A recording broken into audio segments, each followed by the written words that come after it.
I'd like to invite your attention to Paul's first epistle to the Corinthians. For your consideration, the 4th chapter. We would like for you to note the 8th through the 14th verses. 1 Corinthians chapter 4, 1 Corinthians chapter 4, beginning at verse number 8 and concluding with verse 14. When we all have it, say amen. Let us read it together, shall we begin? Now ye are full, now ye are rich, ye have reigned as kings without us. And I would to God ye did reign, that we also might reign with you.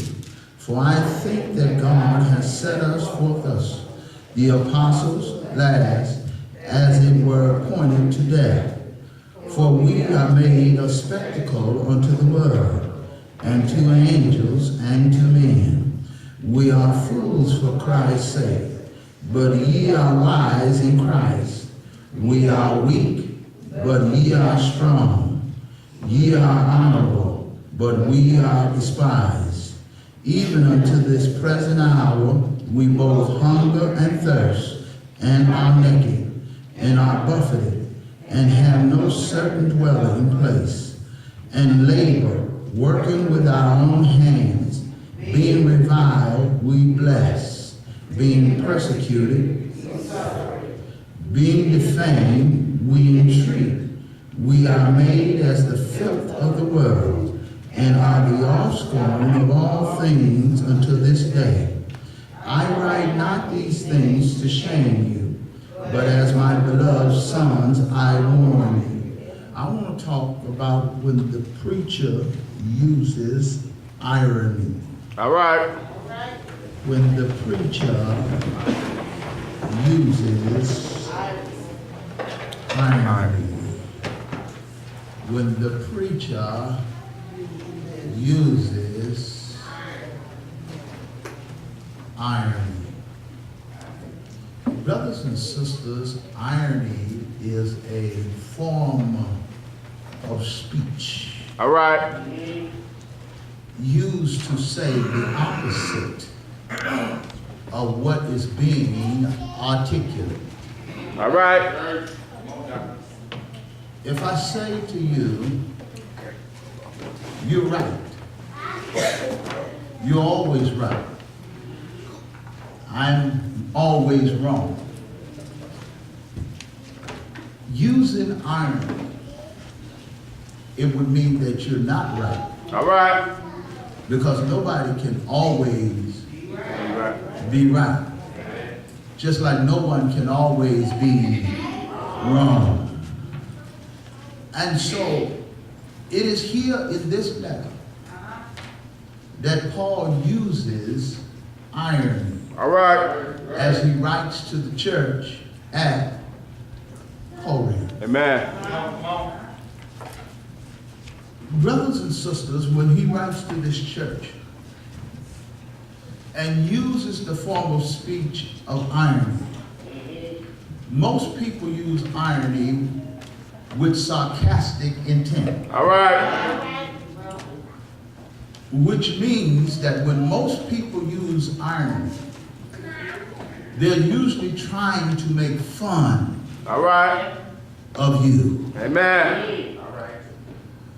But Paul, in our text, as a preacher of Christ, uses irony, he says in verse number 14, to warn the church. All right.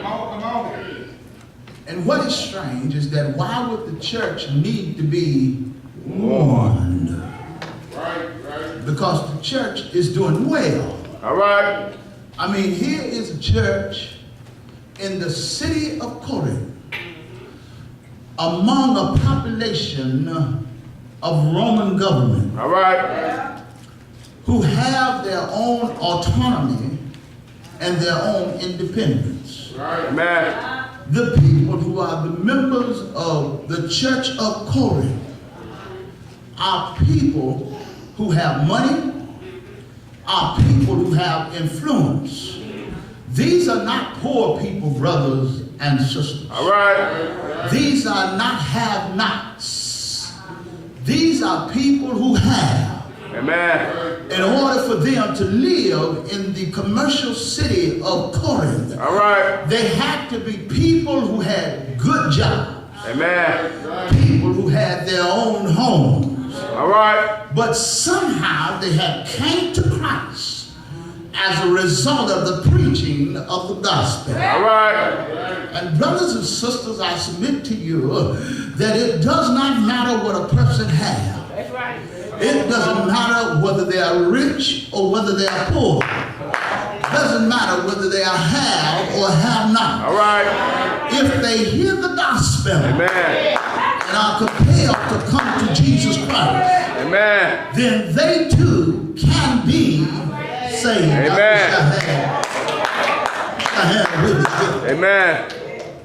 So it seems strange that Paul would warn this church, unless you remember our previous discussion as well as our introduction to this church. All right.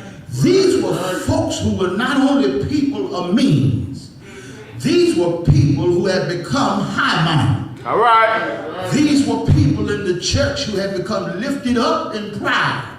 Amen. These were people in the church who had adopted the mentality that they were better than somebody else. All right. These were people in the church who looked down on those who was not at their level. All right. And so Paul needed to warn them in order for them to examine themselves. Amen. I wish I had a witness here. Amen. And brothers and sisters, there's a multitude of people in church who are high-minded and lifted up in pride, who look down on other folk, who think that they're actually better than somebody else. Come on, Doc. All right. So Paul needed to warn them in order for them to examine themselves, because believe me when I tell you, as Christians, as believers, we have a responsibility to examine ourselves. Amen. I wish I had a witness here. Amen. That's what disturbs me about what come out of a lot of anointed folks' mouths. All right. They actually think that they are God's gift to the church. You are a sinner just like I'm a sinner. Amen. And we all are sinners. All right. I wish I had a witness here. All right. It doesn't matter what kind of car you drive, what kind of clothes you wear, what kind of hat you wear, All how right. much money in your checking account, whether you have stocks and bonds or whether you are penniless. All right. We all are sinners that has been saved. And because we have been saved by grace, we ain't got nothing to brag. Now. Amen. No need of us getting lifted up talking about we always doing right and we do right and all of this stuff. How we never cursed, never steal, never done anything wrong. We've been good all our lives. We've never hurt nobody's feelings. We've never cussed nobody out. We've never mistreated nobody. All right. Tell it like it is, Doc. You're not saved by your works. You're saved by grace. Amen.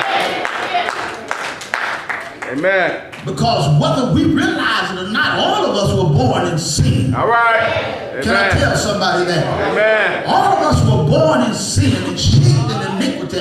And what that means is that on the inside of us is a sin nature. All right. The sin nature means that given the choice between doing right or doing wrong, we will do wrong. And I discovered, brothers and sisters, that among those who think they are perfect, they are only perfect for their own selfish reasons. All right. In other words, I am a good person because I want you to recognize. Me. Come on, talk to me for a few All minutes. right. I want you to esteem me. I want you to lift me up. I want you to see what a good person I am. I want you to see how good and righteous and holy I am. When the truth of the matter is, brothers and sisters, as a man think. And all of us have had some sinful thoughts. All right. I wish I had. All right. Yes, But shall have a witness here. Amen. All of us have had some sinful thoughts, and therefore